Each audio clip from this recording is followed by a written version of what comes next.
like I said, I served in the California Riverside mission, which is a little east of the LA area. I served from August of 2015 to August of 2017. So I served in four-ish areas. I started my mission in the southwest corner of Riverside, and it was kind of like just residential areas. There wasn't really any like commercial activity going on there. It was just pretty much homes, suburbs. And I was there for 6 months. Then I went to a town called Corona, which is just west of Riverside. Corona is a very affluent area.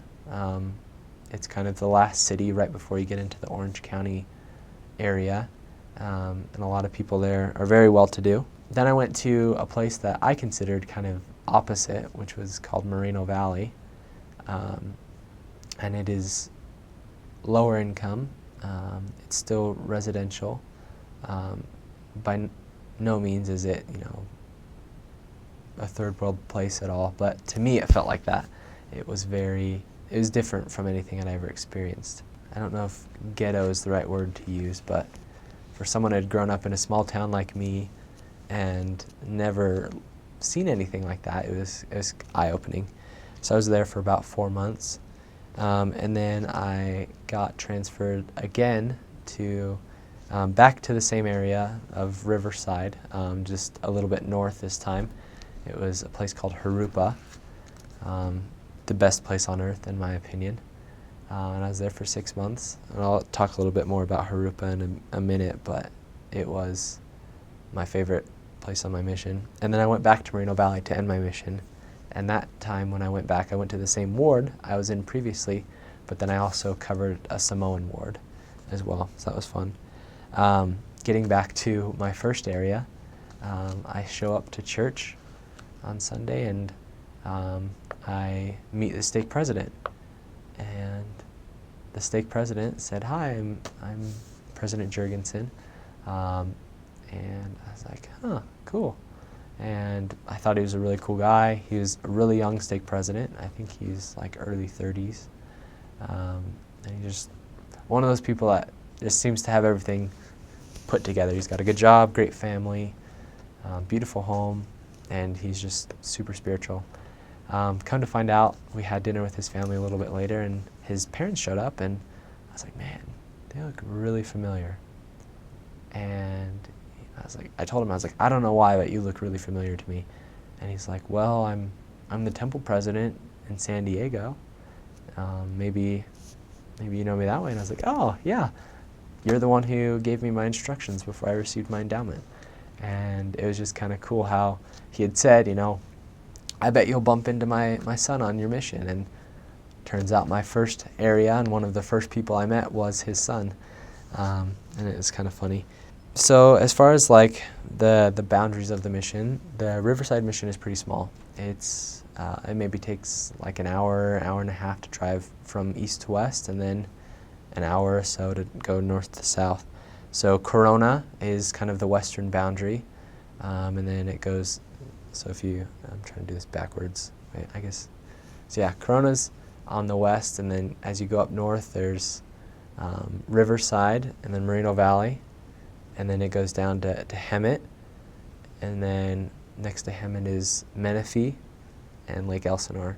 And so it's really small, but there's a lot of people there. Southern California traditionally has a lot of religious people, especially Riverside County. I was baffled. There's churches everywhere, and it seems like everyone goes to some sort of church. If you met someone that said that they didn't believe in God, particularly Jesus, it was kind of shocking. And there are tons and tons of mega churches down there. Evangelical,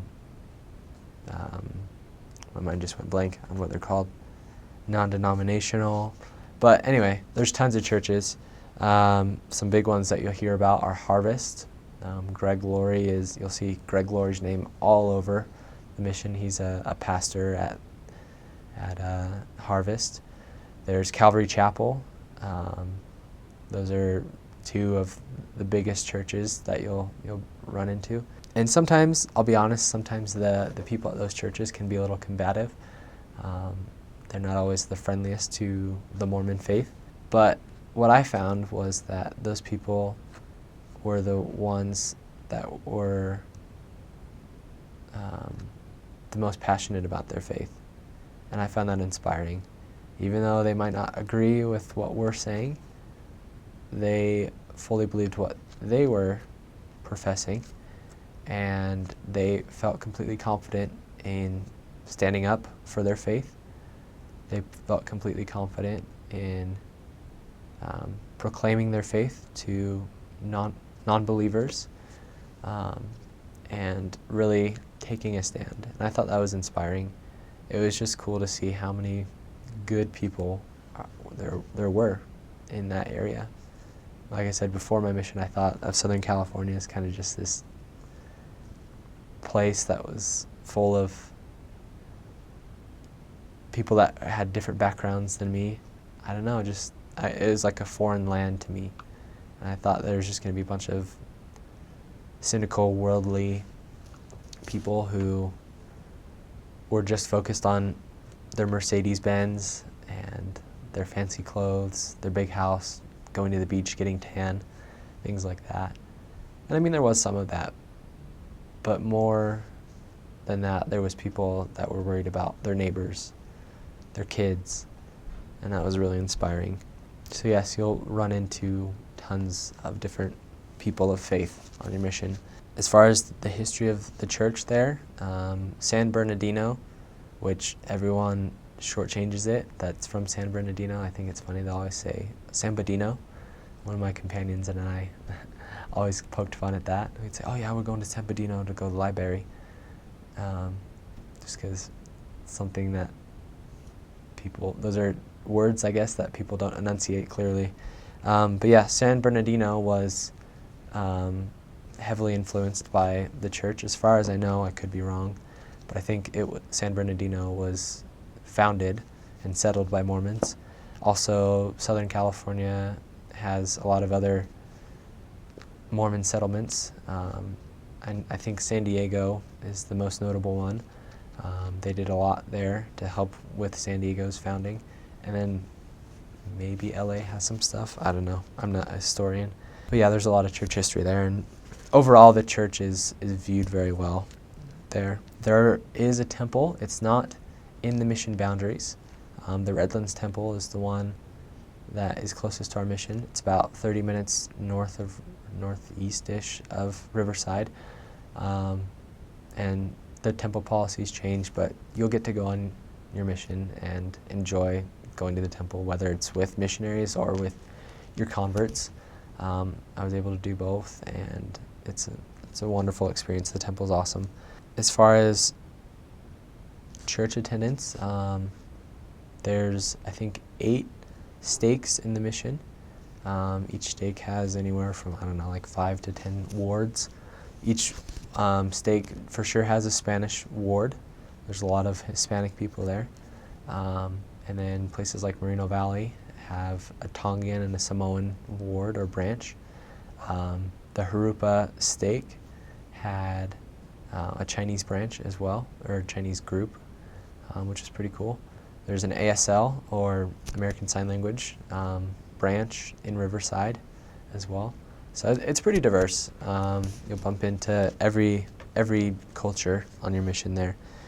As far as work, make sure you get some sort of breathable pants. In the summer, summer in Southern California goes from like April to November. So you're going to be hot most of the time. In fact, here in Provo right now, it's probably like 60 degrees, and it's been nice and cool weather. I think I checked the weather the other day, and it's still in the 90s, high 90s in Riverside. So you're going to be sweating a lot. So get breathable pants. The popular thing in our mission was we always got golf pants because they still look professional, but they're breathable. Make sure you get a lightweight shirt that doesn't wrinkle. Short sleeve is great for working. You're going to be walking a lot. We do what's called seeking with faith in our mission, which is where we go out and we street contact. We'll just park our car and walk around a neighborhood and talk to everyone that we see outside. Our mission, I don't know if it's unique in this way, but we don't tract. The only time I ever tracted on my mission was when it was raining.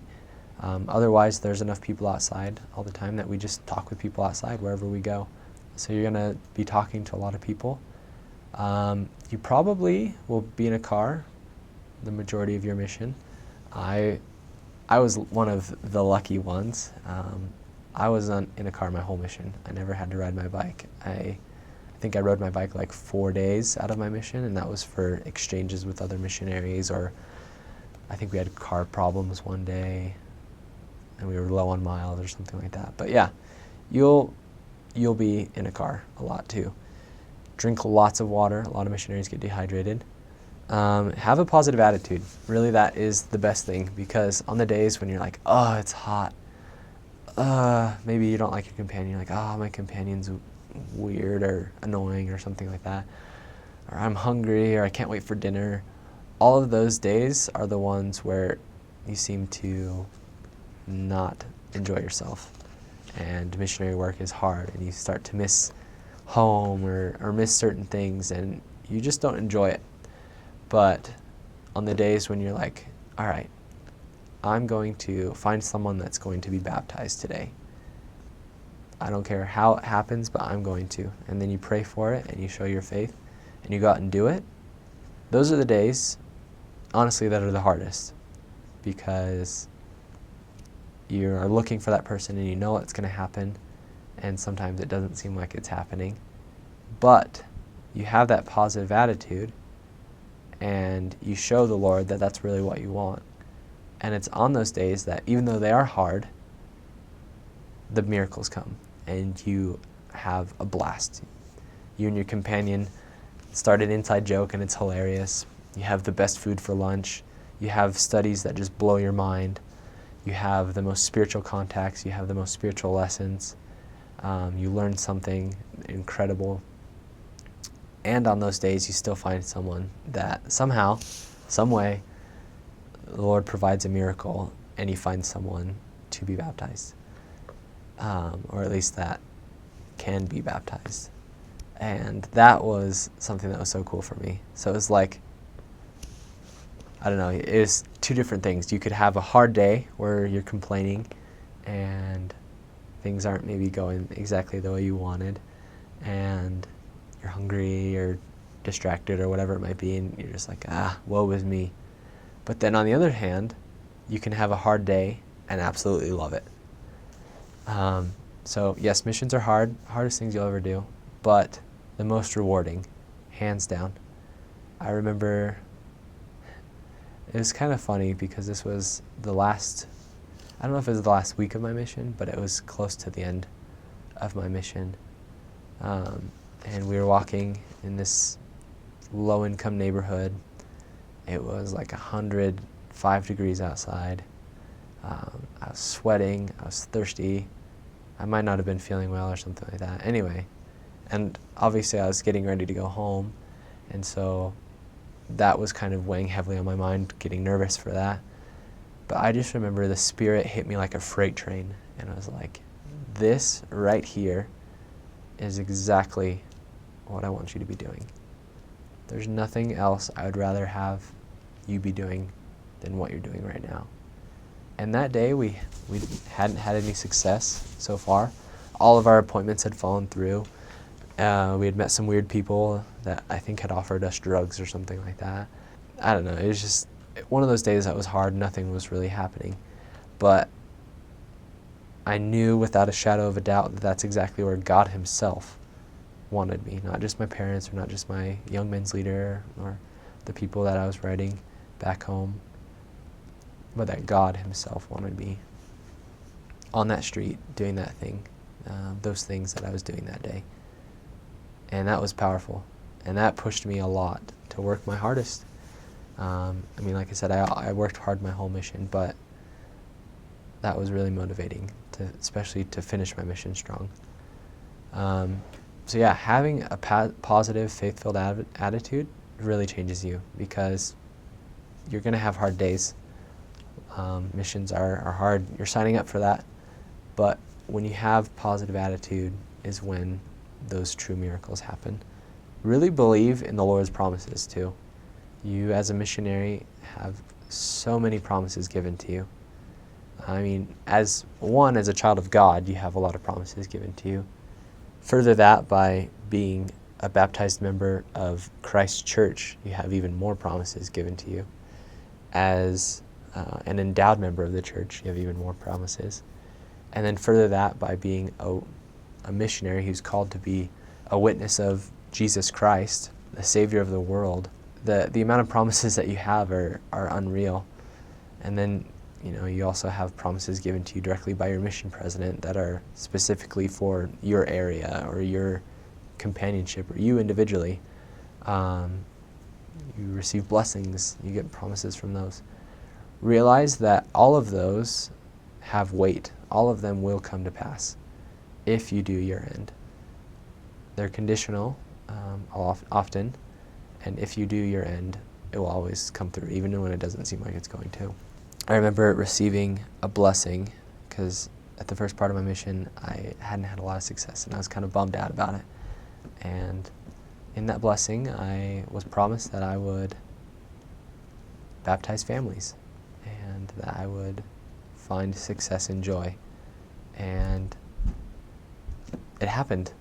It took a long time, and I was kind of getting worried that it wouldn't happen, that promise wouldn't happen. And there's actually times when I forgot that I had been promised that, and I was questioning whether I was, it was worth my time to be on this mission.